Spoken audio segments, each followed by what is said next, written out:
शिवाय।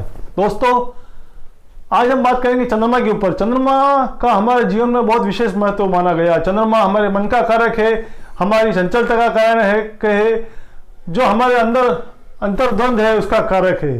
चंद्रमा अगर पीड़ित है, चंद्रमा अगर दूषित है, तो ऐसे जो जातक होते हैं वो चिड़चिड़ापन लिए हुए होते हैं, छोटी छोटी बातों पर चिढ़ जाते हैं, चुगली करना ऐसे लोगों का स्वभाव होता है। मन में बहुत चंचलता होती है, अस्थिरता भावना हमेशा उन लोगों में बनी रहती है। हमारे साथ अंत तक बने रहे ताकि आपको इससे संबंधित और रोचक जानकारी मिल सके, क्योंकि चंद्रमा हर व्यक्ति के जीवन में विशेष महत्व रखता है। यहाँ तक कि महादेव ने भी उसे सिर पर धारण किया है, वो भी इसे अपने वश में नहीं कर पाए, तो उसे सिरोधारी रखना पड़ा। चंद्रमा एक चंचलता लिए होता है और चंद्रमा का सबसे प्रमुख स्थान मन होता है। मन की गति चंद्रमा की गति मानी गई है। जैसे जैसे चंद्रमा पूर्णिमा की कलाओं में 16 कलाओं में आगे बढ़ता है, वैसे वैसे मन में चंचलता बढ़ती रहती है, क्योंकि ये जो शरीर है उसमें 72% 72% जल तत्व पाया जाता है, और इसी कारण पूरे शरीर के ऊपर या ब्रह्मांड के ऊपर, क्योंकि ब्रह्मांड में भी 75% जल की मात्रा पाई जाती है, और जल के ऊपर, पानी के ऊपर चंद्रमा का विशेष अधिकार माना गया है।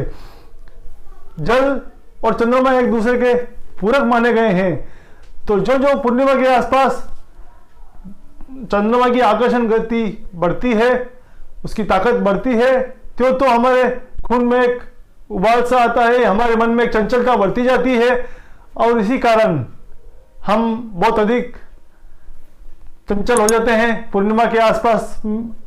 और यही अमावस्या के आसपास हमें एक सुस्ता, वैराग्य, आलसीपन की प्रवृत्ति आ जाती है, क्योंकि चंद्रमावस्या के आसपास चंद्रमा अस्त होने लगता है।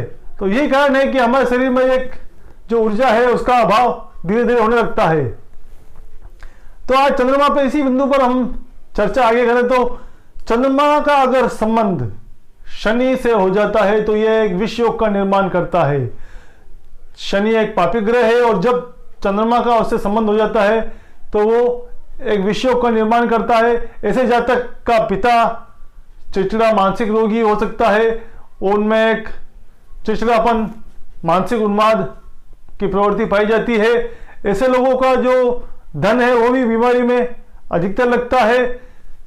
बीमार कोई परिवार में ऐसे लोगों के बीमार चलते रहता है।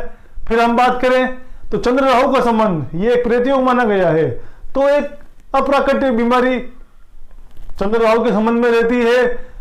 ऐसे लोग उन्मादी प्रवृत्ति के हो जाते हैं। इस तरह की गाली गलौज करना, मन में अब अभद्र व्यवहार करने की इच्छा प्रकट होना, इस तरह की बातें हैं, वो चंद्र राहु के संबंध के कारण होता है। सन की प्रवृत्ति के लोग हो जाते हैं, ऐसे न चाहते हुए भी एक उन्माद के काम कर लेते हैं। फिर हम बात करें चंद्र मंगल का संबंध। चंद्र मंगल का संबंध यूं तो लक्ष्मीपति योग माना गया है, लेकिन ऐसे लोग कभी संतुष्ट नहीं हो पाते जीवन में। हमेशा उनके जीवन में एक असंतुष्टि की भावना, सब कुछ होते हुए भी धन की कमी नहीं रहती है। ऐसे लोगों को सब कुछ मिलता है, परिवार भी मिलता है, लेकिन फिर भी अपने आप में एक असंतुष्टि की भावना ऐसे लोगों में बनी रहती है।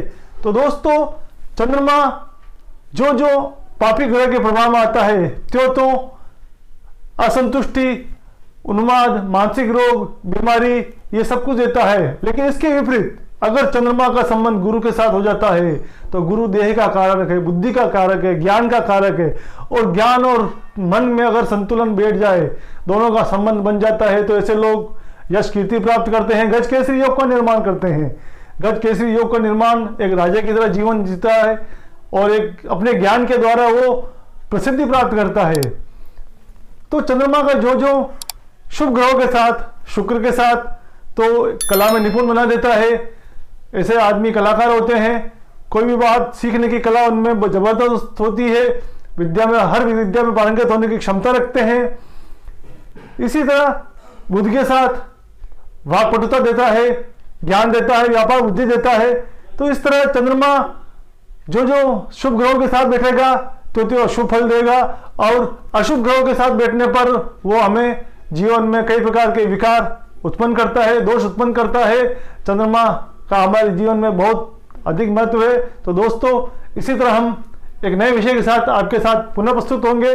जय श्री कृष्ण।